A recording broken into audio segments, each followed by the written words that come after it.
Hello बच्चों, let's read the question and the question says which of the following equations is correct. इसमें से हमें सारी A B C D चार option में कुछ इक्वेशंस दी रखी है, जिसमें किसी इक्वेशन में हीमोग्लोबिन ऑक्सीजन के साथ बाइंड होके ऑक्सी हीमोग्लोबिन बना रहा है, तो किसी में ऑक्सी हीमोग्लोबिन पोटेशियम के साथ बाइंड होके कुछ रिएक्शन शो कर रहा है, या CO2 के ट्रांसपोर्ट में जो बाइकार्बोनेट आयन बन रहा है वो बेस के साथ जुड़ के सोडियम बाइकार्बोनेट बना रहा है।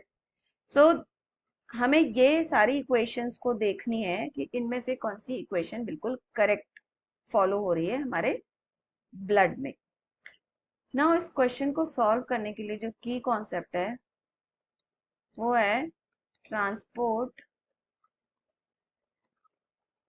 Of oxygen and CO2 gas. Now question में हम दोनों तरह की इक्वेशन बता रखी है। तो पहले मैं अगर ऑक्सीजन ट्रांसपोर्ट की बात करूं, तो ऑक्सीजन ट्रांसपोर्ट जो है it occurs by two main ways. पहला, in form of dissolved form in plasma. हमारा ऑक्सीजन जो है प्लाज्मा के अंदर डिजोल्व फॉर्म में भी ट्रांसपोर्ट होता है, एंड ये सिर्फ देखा जाए तो 3% ऑफ ऑक्सीजन ट्रांसपोर्ट होता है इस तरह से। अदरवाइज ऑक्सीजन सबसे ज्यादा ट्रांसपोर्ट होता है in the form of oxyhaemoglobin. इसमें क्या होता है, oxygen combines with haemoglobin to form this. ये 97% ऑक्सीजन इसमें ट्रांसफर होता है। अब अगर मैं इसकी रिएक्शंस देखूं, तो हीमोग्लोबिन O2 के साथ कहाँ बाइंड होगा, जहां पे ऑक्सीजन का पार्शियल प्रेशर ज्यादा होगा। जहां पार्शियल प्रेशर ऑफ ऑक्सीजन ज्यादा होगा, और वो कहाँ होता है, एल्वियोलाई ऑफ लंग्स में। तो यहाँ पे हमारा बनेगा HbO2। ठीक है, जहां पे partial pressure of oxygen is high, तो वहां पे एसोसिएशन होगा। लेकिन डिसोसिएशन होगा, क्योंकि ये रिएक्शन टू वे रिएक्शन है। तो ये कहाँ डिसोसिएट करेगा, मतलब HbO2 रिलीज करेगा ऑक्सीजन को, एंड हीमोग्लोबिन फ्री कर देगा एट द टिश्यू लेवल, जहां पार्शियल प्रेशर ऑफ ऑक्सीजन लो हो जाता है। ठीक है, अब यहाँ नेक्स्ट आता है अपना, ये तो क्या, transport of oxygen. Another is transport of carbon dioxide. CO2 के ट्रांसपोर्ट की अगर मैं बात करती हूँ,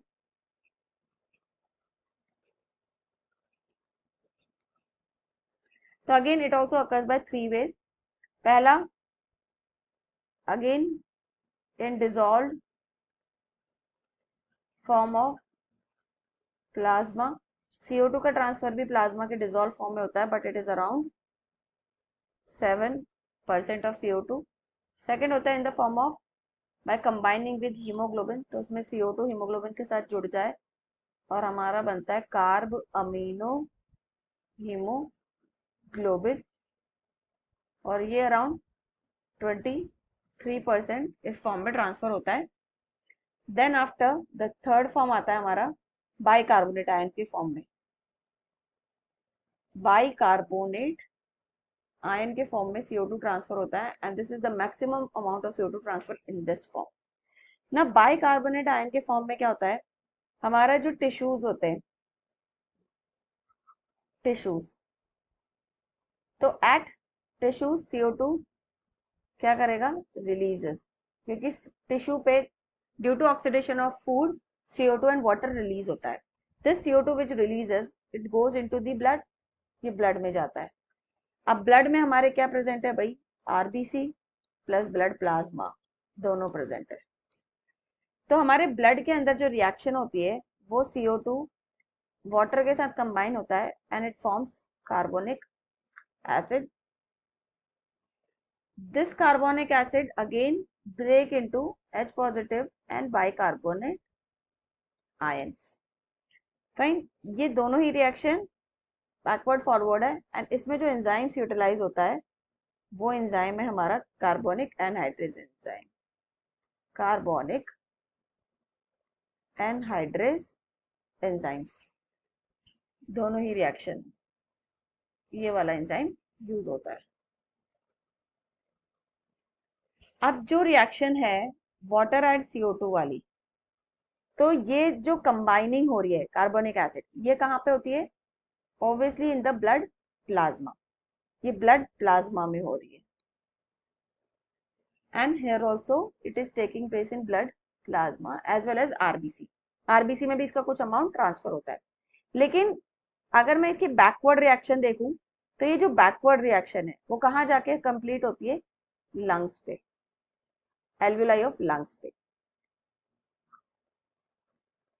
ठीक है। सो अब यहाँ पे हमारा जो बाइकार्बोनेट आयन है, दिस बाइकार्बोनेट आयन, क्योंकि ये बाइकार्बोनेट आयन की वजह से ब्लड का पीएच डिस्टर्ब हो जाता है, क्योंकि H plus ion acidic condition बढ़ा रहा है। तो this what is happening, HCO3 minus ion के साथ तो हमारा सोडियम या पोटेशियम जुड़ के, सोडियम या पोटेशियम जुड़ के हमारा या तो बाइकार्बोनेट इस तरह से बना देता है, सोडियम बाइकार्बोनेट या पोटेशियम बाइकार्बोनेट। ठीक है। और यहाँ पे जो H प्लस आयन है वो फ्री हीमोग्लोबिन के साथ जुड़ के हमारा हीमोग्लोबिनिक एसिड बनाता है, ताकि पीएच जो है ब्लड का वो डिस्टर्ब ना हो। तो haemoglobin actually act as a buffer.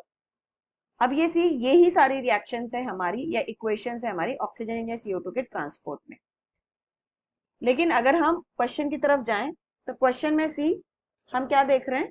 A option जो है KHbO2, तो HbO2 के साथ पोटेशियम कहीं से कहीं तक कोई इक्वेशन ऐसी नहीं हो रही जहां HbO2, क्योंकि हीमोग्लोबिन के साथ already oxygen molecule bind up होने के बाद उसके बाद फ्री बाइंडिंग प्रॉपर्टी नहीं बचती, तो जिससे वो पोटेशियम के साथ बाइंड हो।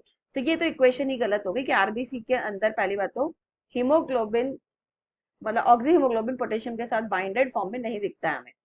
सेकेंड इक्वेशन अगर हम देखें तो Hb प्लस O2 जो है वो बता रहा है कि टिश्यूज में जाके एसोसिएट हो रहा है, तो दैट इज रॉन्ग, क्योंकि Hb और O2 का एसोसिएशन मतलब ऑक्सी हीमोग्लोबिन का फॉर्मेशन लंग्स पे होता है, ना कि टिश्यूज पे। तो लंग्स पे तो वो एसोसिएट होते हैं और टिश्यूज पे वो डिसोसिएट होते हैं, और इस इक्वेशन में ये दोनों उल्टा दे रखा है।